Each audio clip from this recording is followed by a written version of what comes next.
Play স্টোরে গিয়ে কোনো অ্যাপসকে ইনস্টল করতে চাইছো অথচ সেই অ্যাপসটা ইনস্টল হচ্ছে না, কন্টিনিউ কিন্তু পেন্ডিং দেখাচ্ছে, ঘুরে যাচ্ছে। তো এই সমস্যার সমাধান কীভাবে করতে হয় চলো আজকের এই ভিডিওতে তোমাদেরকে দেখিয়ে দিচ্ছি। তো তার জন্য সর্বপ্রথম কিন্তু চলে যেতে হবে প্লে স্টোরের মধ্যেই এবং ওপরে দেখো কর্নারে একটা প্রোফাইল আইকন রয়েছে, গোল আইকন। তো ওখানে জাস্ট ক্লিক করে দিবে। ক্লিক করলে কিন্তু অনেকগুলো অপশন পরের স্টেপে পেয়ে যাবে। তো কিছুটা নিচের দিকে গেলে কিন্তু একটা অপশন দেখতে পাবে যেখানে লেখা রয়েছে সেটিংস। তো এখানে জাস্ট ক্লিক করবে। আর ক্লিক করলেই দেখো দ্বিতীয় নম্বরে একটা অপশন রয়েছে নেটওয়ার্ক প্রেফারেন্স। তো এখানে জাস্ট ক্লিক করবে। আর ক্লিক করলেই দেখো তিনটা নতুন অপশন কিন্তু বেরিয়ে পড়েছে। তো প্রথমে যে অপশনটা রয়েছে অ্যাপ ডাউনলোড প্রেফারেন্স, তো এখানে জাস্ট ক্লিক করবে। আর ক্লিক করার পরে যদি তোমাদের এই নিচের অপশনটা সিলেক্ট করা থাকে তাহলে কি করবে, একদম ওপরের অপশনটাকে সিলেক্ট করে ওকেতে ক্লিক করবে। এরপরে দ্বিতীয় নম্বরে অপশন রয়েছে অটো আপডেট অ্যাপস। তো এখানে জাস্ট ক্লিক করবে। আর ক্লিক করার পরে যদি তোমাদের এই ডোন্ট অটো আপডেটস অ্যাপস অপশনে সিলেক্ট করা থাকে তাহলে কি করবে, আপডেট ওভার ওয়াইফাই অনলি এই অপশনটাতে সিলেক্ট করে ব্যাকে ফিরে আসবে। এরপরে তৃতীয় নম্বর যে অপশনটা রয়েছে অটো প্লে ভিডিওস, এখানে ক্লিক করবে।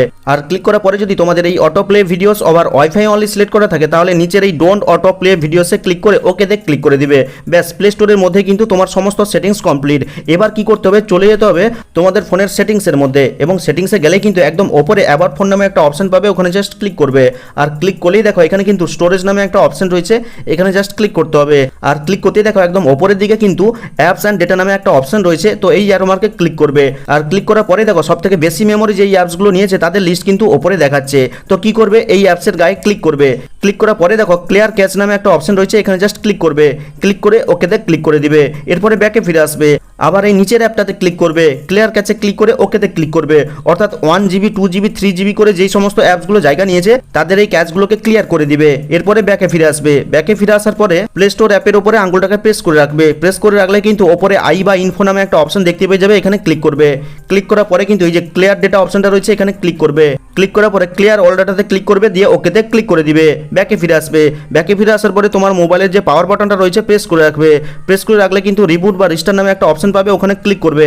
ক্লিক করলে কিন্তু ফোনটা অটোমেটিকই কিন্তু অফ হয়ে আবার অন হয়ে যাবে। আর অন হয়ে যাওয়ার পরে আবার প্লে স্টোরে যাবে এবং যে কোনো অ্যাপসকে ইনস্টল করবে, দেখবে আর কিন্তু কোনো পেন্ডিং এর সমস্যা থাকবে না, অ্যাপস কিন্তু ইনস্টল হওয়া শুরু হয়ে যাবে। তো দেখতে পাচ্ছ এখানে কিন্তু ইনস্টল হওয়া শুরু হয়ে গেছে।